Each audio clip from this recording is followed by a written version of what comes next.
in the Chinese system, there was a thriving civilization 5,000 years ago, when our ancestors were swinging in the trees. For all those years, the Chinese have never thought necessary to believe in a God. Would you care to comment? Yes, I've had the privilege of participating in conferences in China with Chinese philosophers at Peking University and Fudan University in Shanghai. And there's quite a remarkable interest among Chinese philosophers in Christian philosophy today and in Christian theism. And what they shared with me is that in Chinese that you do have the word Tian. For example, we get the word Tiananmen Square from that. This is a word that means heaven, and in Confucianism refers to a sort of moral absolute that exists in a kind of transcendent way. And I think that this is a kind of amorphous God concept that plays much the same role as God in Western thought. So I do think there is a sort of amorphous or vague grasp of such a transcendent concept. And many of these Chinese philosophers today... Excuse me, there's about 70% of the people in our lecture theatres. Can you come and use the microphone? They're all back on. I thought we were mic'd on our lapel. Oh, right. For the question too, yeah. Okay. Questions as well. Come here. We'll take the questions when you're on. Yes. All right, we want to just this was a question about whether there was a concept of God in Chinese. Yes. So, well, maybe if you could just briefly. Just very briefly, as I say, in the Chinese language, you do have the word Tian, such as appears in Tiananmen Square, gate of heaven. And this concept of heaven does play a sort of God role as a transcendent moral absolute in Confucian thought, and therefore I think does show that there is some sort of intuitive grasp of a God concept even in Chinese. Okay, so do you wish to? The Chinese do not have an idea of God in anything like the Christian sense at all, in the sense of a God who intervenes in our life.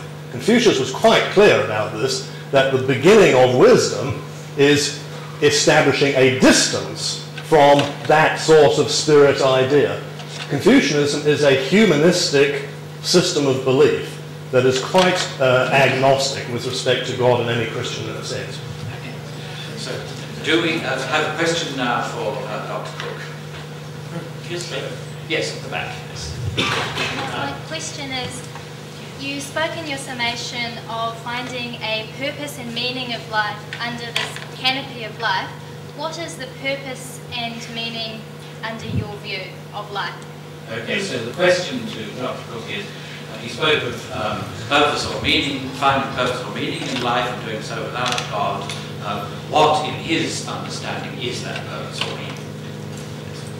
Well, it's very simple, really. It's to be able to be loved, to be a good enough person to justify somebody's love, and to be able to reciprocate that love by being able to give love to a few people, and among a broader people, a range of people, to have friends, to be respected and valued as a friend. And among broader range of people again, in order to help and assist other people in the here and now to live a better life.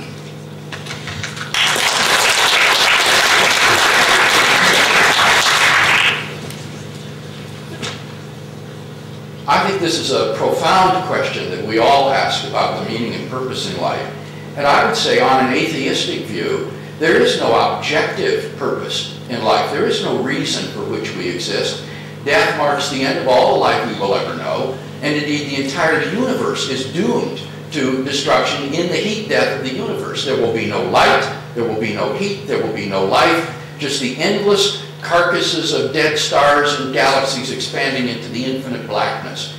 So that on an atheistic view, there is no purpose, there is no objective meaning, and there are no moral values. Love is merely an electrochemical reaction in the brain of our nervous system. Richard Dawkins has said something like this. Dawkins says, "We are possibly the only planet in the universe in which complex chunks of matter run, pursue others, prey upon others, and some have even become so complex as to think, feel, and fall in love with other complex chunks of matter.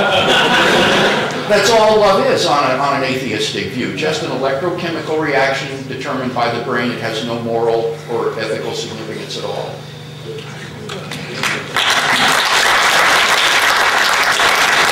Questions for Dr. Craig? Rob.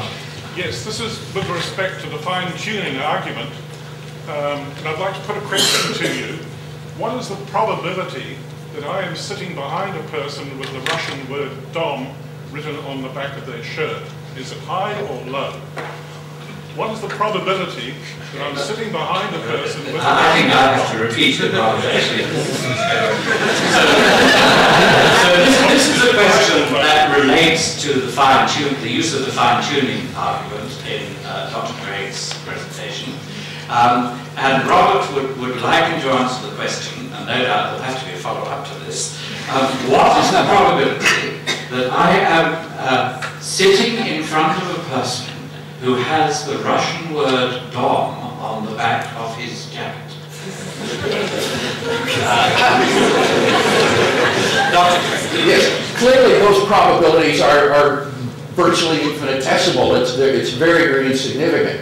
But it's important to understand that this argument that I gave from fine-tuning is not just based on improbability. It is based upon high improbability plus an independently given pattern that exists.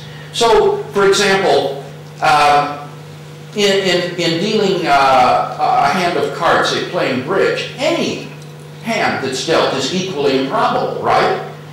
So a perfect bridge hand is equally improbable with a haphazard hand.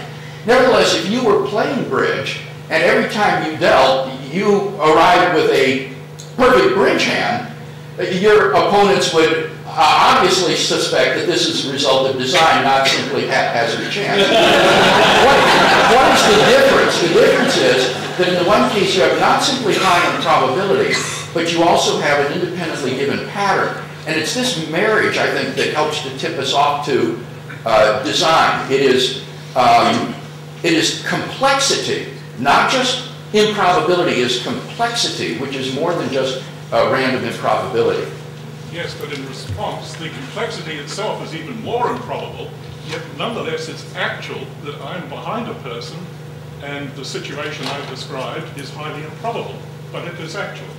Okay, right. So the point that Rob wanted to make was that the situation that he's described is actual, even though one would have to concede that it was highly improbable.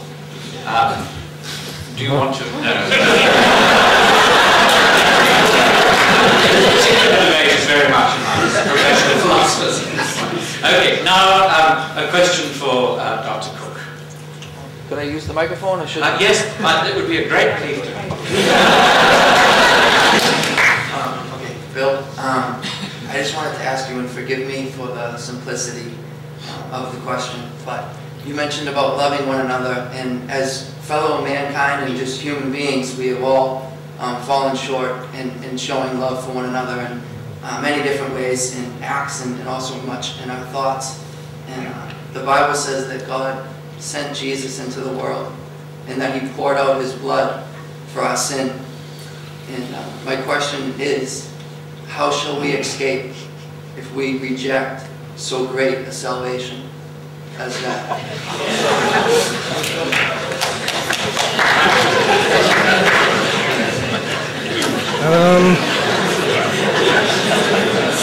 Where does one start?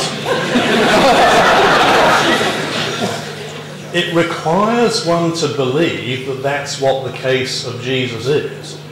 But scholarship, as I understand it, doesn't look at it in that way. The Gospels are not historical accounts. They are called pericopes. They are designed to be read in public.